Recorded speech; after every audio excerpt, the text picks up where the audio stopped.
Good afternoon बच्चों, कैसे हैं आप सब लोग। मैं एकदम बढ़िया और उम्मीद करता हूँ आप सब लोग भी बढ़िया होंगे।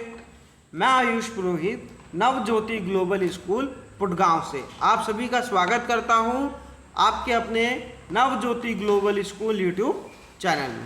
बच्चों, आज हम पढ़ने जा रहे हैं कक्षा 7 की हिंदी। बच्चों, अभी तक हमने इसमें कक्षा 7 में 9 पाठ पढ़ लिए हैं और आज का जो हमारा पाठ है वो है पाठ नंबर 10, जिसका नाम है अभूतपूर्व अनुभव। बच्चों, इस पाठ को पढ़ने शुरू करने से पहले इसका शाब्दिक अर्थ जान लेते हैं। अभूतपूर्व मतलब होता है बच्चों ऐसा जैसा कि आपने पहले जैसा कि पहले नहीं हुआ हो, है ना। अपूर्व का मतलब होता है पहले, आ का मतलब होता है कि ऐसा जैसा पहले नहीं हुआ हो। अपूर्व अनुभव जो पहले ही हो जाता है, ठीक है। सभागार में शिविर लगने के 2 दिन बाद तातो चान के लिए एक बड़ा साहस करने का दिन आया। इस दिन उसे यासुकी चैन से मिलना था। इस भेद का पता तो ना यासुकी चैन के माता पिता को था, ना ही यासुकी चैन के। उसने अपने पेड़ के चढ़ने का न्योता दिया था। तमोई में हर एक भाग के बच्चा बाग के एक पेड़ पर खुद चढ़ने के लिए पेड़ मानता था। तात्योचेन का पेड़ मैदान के एक बाहरी हिस्से में कहिंसू जाने वाली सड़क के पास था। वह बहुत बड़ा पेड़ था। उसको चढ़ने जाओ तो पैर फिसल जाते, पर ठीक से चढ़ने पर जमीन से कोई 6 फुट की ऊंचाई पर एक दुशाखा तक पहुंचा जा सकता था, जो किसी झूले के लिए सी आरामदेह जगह थी। तो बच्चों, ये जो कहानी है इसमें क्या होता है, सभागार में शिविर लगने के 2 दिन बाद क्या हुआ, एक बहुत ही साहसी कार्य करना था।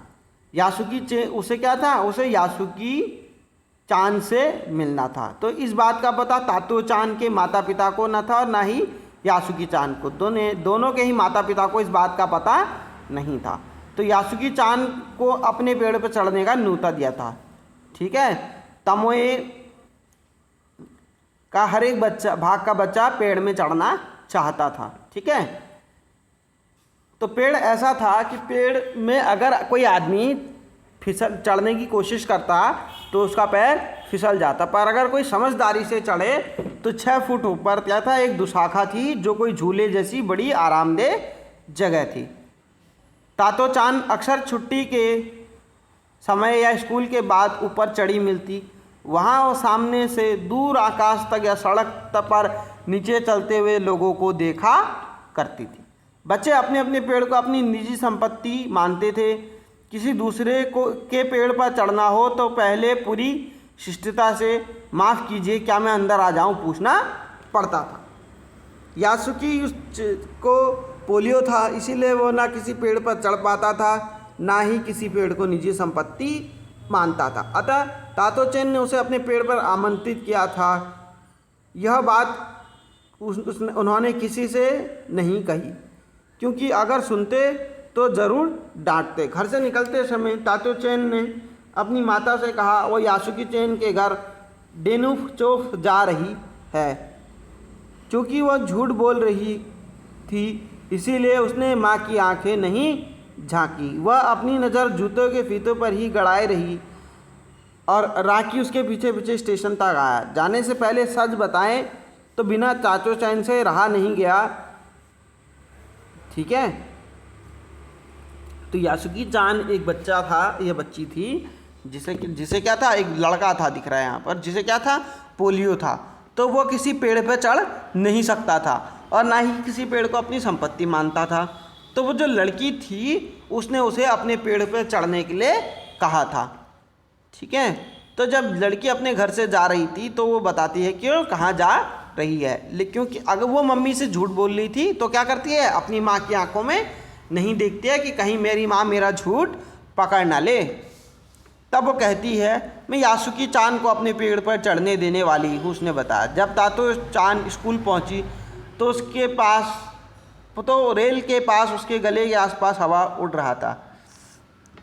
यासुकी चान उसे मैदान वाली क्यारियों के प्यास मिला। गर्मियों की छुट्टी के कारण सब सूना पड़ा था। यासुकी चान उसे कुल जमा 1 वर्ष पर बड़ा था, पर तात्यो चान को वह अपने से बहुत बड़ा लगता था। ठीक है, तो जो 2 बच्चे थे, इन दोनों की उम्र में क्या था, सिर्फ 1 साल का अंतर था, लेकिन वो छोटी बच्ची समझती थी कि वैसे बहुत बड़ा है। जैसे यासुकी ने तातो को देखा तो पैर घिसुटता हुआ उसकी ओर बढ़ा। उसके हाथ अपनी चाल को स्थिर रखने के लिए दोनों ओर फैले हुए थे।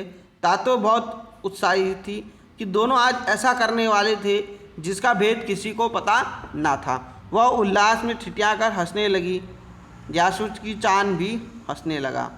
तात्यो चान को अपने पेड़ की ओर ले गई। बाद में वह तुरंत चौकीदार के छप्पर की ओर भागी। जैसे उसने रात ही तय कर लिया था, वह वहाँ से घसीटती हुई एक सीढ़ी ले आई। उसे तने के सहारे ऐसे लगाया जिससे वो दुशाखा तक पहुँच जाए। अब वह कुर्सी पर से ऊपर चढ़ी और सीढ़ी को किनारे से पकड़ लिया। तब पुकारा, ठीक है, अब ऊपर चढ़ने की कोशिश करो। यासुकी चान के पैर इतने कमज़ोर थे कि पहली सीढ़ी पर भी बिना सहारे नहीं चढ़ पाया। तो तातो नीचे उतर आई। उसने यासुकी चान को पीछे से धक्याने लगी, पर तातो चान छोटी थी, नाजुक सी, इससे अधिक सहायता क्या करती। तो उसे पहली बार लगा, तब तातो चान को लगा कि पैर इतना आसान नहीं है। वो दूर कर हट गया। अब वह जितना सोच बैठी थी वह इतना आसान काम नहीं था। अब क्या हुआ, दोनों बच्चे चाह रहे थे कि वो पेड़ पर चढ़ जाए, लेकिन जो लड़का था या तो वो उसके पेड़ पर, यासुकी चान उसके पैर बहुत कमज़ोर थे, वो ऊपर नहीं चढ़ सकता था। पर जो लड़की की इच्छा थी, पर उसकी इच्छा थी वो उसके पेड़ पर चढ़े। उसका उत्साह भी था। उसका लटका हुआ चेहरा इतना उदास था कि तात्यो चान को उसने हंसाने के लिए मुंह फुलाकर तरह तरह के चेहरे बनाने लगे। ठहरो, एक बात ठीक है। फिर से वह चौकीदार के छप्पर की ओर दौड़ी और हर एक चीज़ उलट पुलट कर देखने लगी।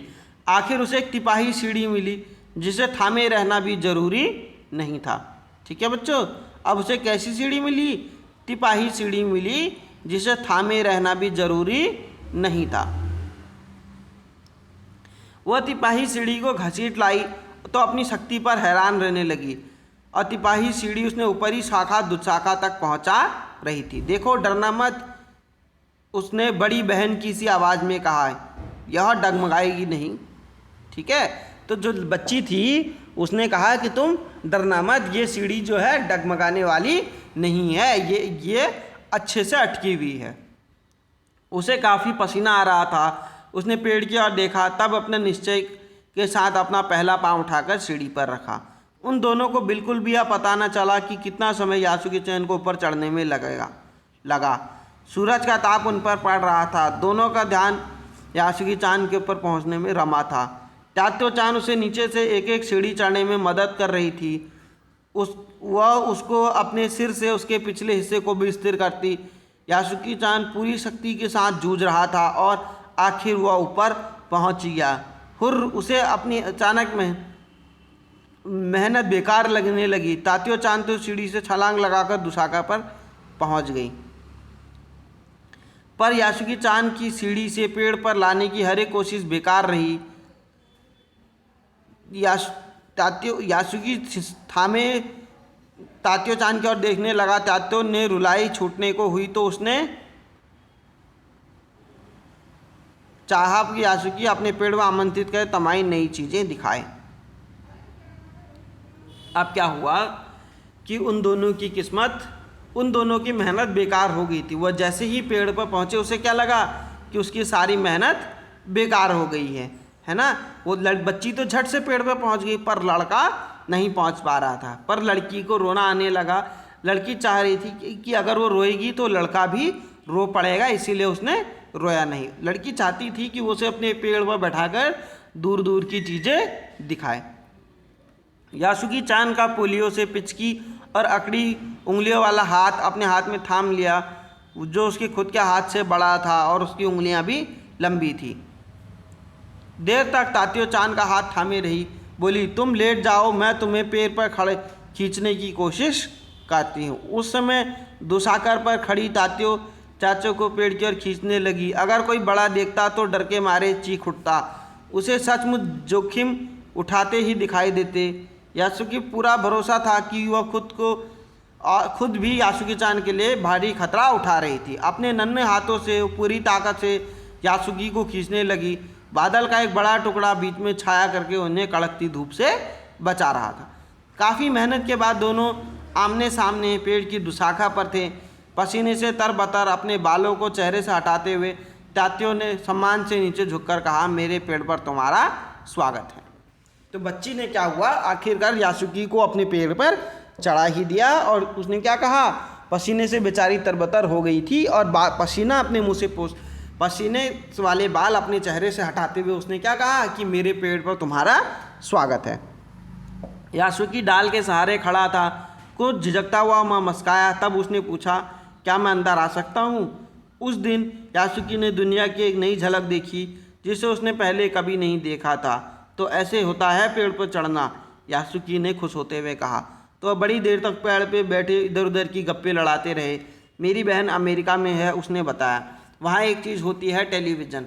यासुकी उमंग से भरा बता रहा था। वह कहती है कि जापान में भी आ जाएगा तो हम घर बैठे बैठे सुमो कुश्ती देख सकेंगे। वह कहती है टेलीविज़न एक डब्बे जैसा होता है। तातो उस समय तो ना समझ पाई।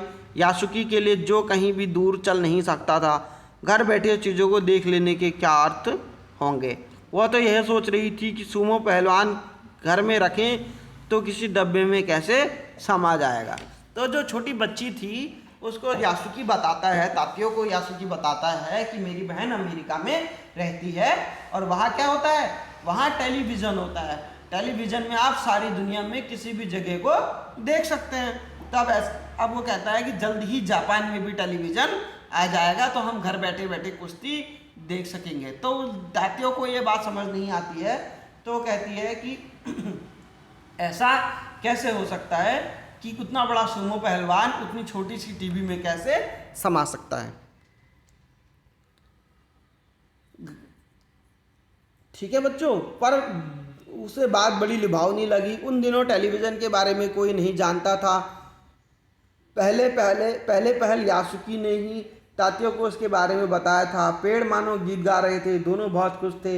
यासुकी-चान के पेड़ में चढ़ने का यह पहला और अंतिम मौका था। ठीक है बच्चों, तो दोनों को क्या हुआ, बहुत खुशी हो रही थी। या उसके पेड़ में चढ़ने का पहला और अंतिम मौका था। ये क्या है बच्चों, ये एक जापानी कथा थी।